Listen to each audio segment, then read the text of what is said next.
28 फरवरी को United states और Israel ने ईरान के सैन्य और परमाणु ठिकाने पर बड़े हवाई हमले किए। इसके बाद ईरान ने तुरंत जवाबी कार्रवाई शुरू की।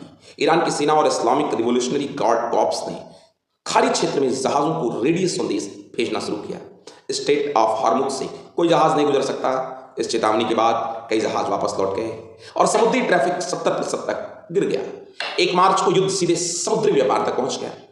तेल टैंकर स्काईलाइट पर हमला हुआ, जहाज में आग लग गई, 2 भारतीय नाविकों की मौत हो गई, 3 घायल हो गए। उसी दिन एमकेडी व्योम जहाज पर ड्रोन बोट से हमला हुआ, इंजन रूप में विस्फोट हो गया, जिससे 1 भारतीय नाविक मारा गया।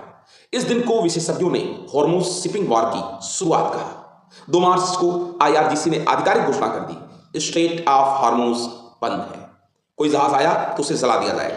इसके तुरंत बाद कई हमले हुए। स्टेना इम्परेटिव अमेरिकी जहाज पर हमला हुआ, बहरीन बंदरगाह में आग लगा दिया गया, इससे 1 बंदरगाह कर्मचारी की मौत हो गई।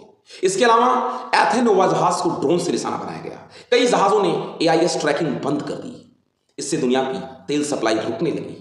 4 मार्च को IRGC कमांडरों ने दावा किया कि अब स्ट्रेट ऑफ हॉर्मुज पूरी तरह हमारे नियंत्रण में है। इस समय तक कम से कम 8 जहाजों में से क्षतिग्रस्त सफीन पैरास्टीज जहाज को छोड़कर बाकी के क्रू मेंबर्स को निकालना पड़ा।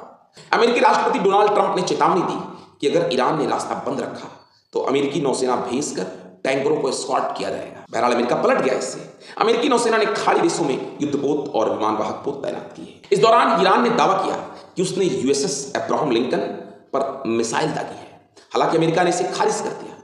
6 मार्च को एक टग बोट पर 2 मिसाइल दागे गए, जिससे जहाज डूब गया, 3 लोग लापता हो गए। 7 मार्च को प्राइमा टेल टैंकर पर ड्रोन हमला हुआ, लुइस पी नामक अमेरिकी टैंकर को निशाना बनाया गया। अब खाड़ी के लगभग हर जहाज को खतरा महसूस होने लगा। 10 मार्च को अमेरिकी खुफिया एजेंसियों ने कहा ईरान ने स्ट्रेट ऑफ हॉर्मुज में समुद्री माइन बिछाना शुरू कर दिया है। इसके जवाब में अमेरिकी सेना ने दावा किया कि उसने 16 ईरानी माइन बिछाने वाले जहाज नष्ट कर दिए। 11 मार्च को सबसे बड़ा हमला हुआ, मयूरी नारी जहाज में आग लग गई, 20 क्रू मेंबर को बचाया गया किसी तरह, बाकी 3 लापता हो गए। उसी दिन इराक के बसरा बंदरगाह के पास 2 तेल टैंकरों पर ड्रोन हमला हुआ, 1 नाविक की मौत हो गई। 12 मार्च तक कुल 16 जहाजों पर हमला हुआ, 4 संदिग्ध घटनाएं हुई।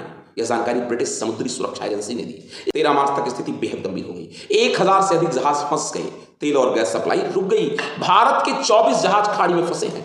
2 LPG टैंकरों को विशेष अनुमति देकर निकाला गया। ईरान का मानना है कि अगर तेल व्यापार रुक गया तो दुनिया अमेरिका पर युद्ध रोकने का दबाव डालेगी। लेकिन इतना तो है कि इस संकट के कारण तेल कीमतें तेजी से बढ़ी, शिपिंग बीमा कई गुना महंगा हो गया, कई कंपनियों ने जहाज भेजना बंद कर दिया। सिर्फ 39 किलोमीटर चौड़ा स्ट्रेट ऑफ हॉर्मुज आज पूरी दुनिया की अर्थव्यवस्था को हिला सकती है।